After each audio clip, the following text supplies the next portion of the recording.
आपला आजचा टॉपिक आहे दोन चलातील रेषीय समीकरण। आज आपण समीकरण बघणार आहे।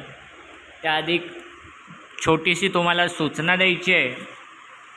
आज संध्याकाळी जो 7:30 वाजताचा क्लास आहे इंग्रजी, जयश्री मॅडम लाईव्ह लेक्चर घेणार आहेत। तो 7:45 वाजता होणार आहे। याची सगळ्यांनी दखल घ्यावी। आणि आपला प्रश्न पहिला आहे आजचा, खालील एक सामायिक समीकरण सोडवा।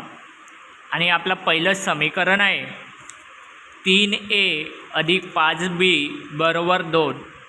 आणि दुसरं समीकरण आहे 1 अधिक 5b बरोबर 22।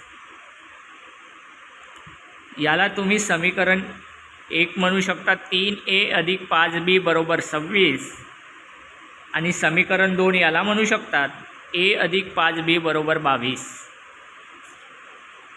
पहिली पायरी विचार करायचा की आपल्याला दोन समीकरण सोडवायचे आहेत, म्हणजेच x आणि y। पण इथे x आणि y नाही तर a आणि b आहे, म्हणजेच आपल्याला a आणि b ची किंमत काढायची आहे। ह्या किमती काढत असताना दोघांचा ऑब्झर्वेशन करायचे आणि ते करून कोणाचं सहगुणक समान आहे हे चेक करायचा। इथे एचा सहगुणक 3a खाली आणि एचा सहगुणक a हा वर, म्हणजेच एचा सहगुणक हा समान नाही।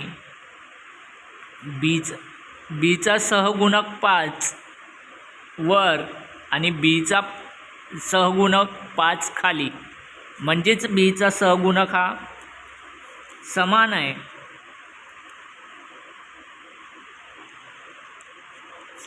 म्हणजे सहगुणक समान आहे।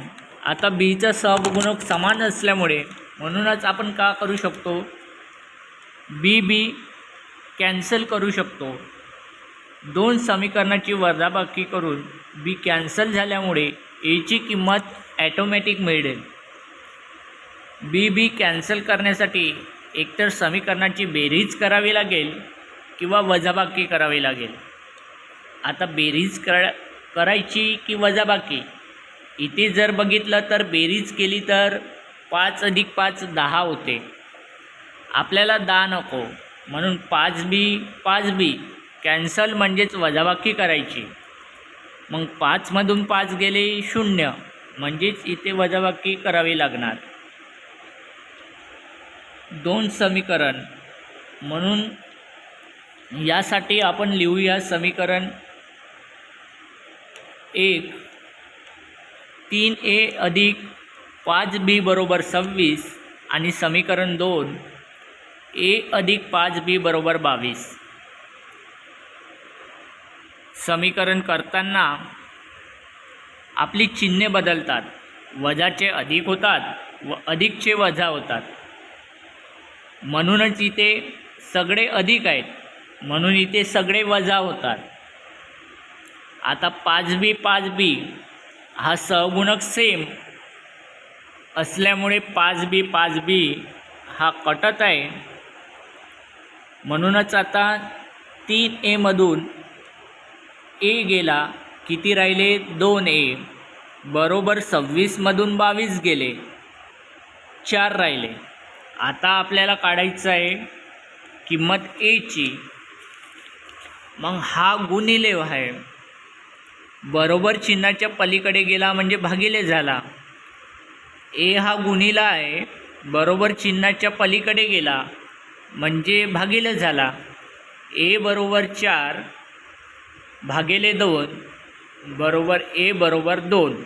a ची किंमत किती आली 2। आपल्याला आता काढायची आहे b ची किंमत। म्हणूनच b ची किंमत काढण्यासाठी आपल्याला काय करावे लागेल, एकतर पहिल्या समीकरणात a ची किंमत टाकावी लागेल अथवा दुसऱ्या समीकरणात a ची किंमत टाकावी लागेल। आपल्याला समीकरण 2 हे योग्य वाटत आहे, म्हणून त्यामुळे आपण समीकरण 2 मध्ये a ची किंमत ठेवू एची किंमत समीकरण टाकल्यामुळे समीकरण आपलं असं झालं आहे की 2 + 5b = 22. आता एकच म्हणू, बीची किंमत म्हणून 2 पलीकडे न्यावे लागणार, म्हणून 2 हा बरोबर चिन्हाच्या पलीकडे जाईल, म्हणून आपलं 5b = 22. आपल्या जागेवर 2 अधिक म्हणून बरोबर चिन्हाच्या पलीकडे गेल्यावर झालाय वजा. 5b = 22 - 2. 22 मधून 2 गेले 20. आता आपल्याला किंमत काढायची बीची, म्हणून आपण काय करू, बी आपल्याच जागेवर ठेवू, म्हणून b = 20. 5 गुणिले असल्यामुळे गुणिला चिन्हाच्या पलीकडे जाऊन भागिले झाला, म्हणून आता काय करायचं, 20/5 = 4. 4 ही कशाची किंमत आहे, बीची किंमत आहे. अशा रीतीने आजचं आपलं हे समीकरण आहे.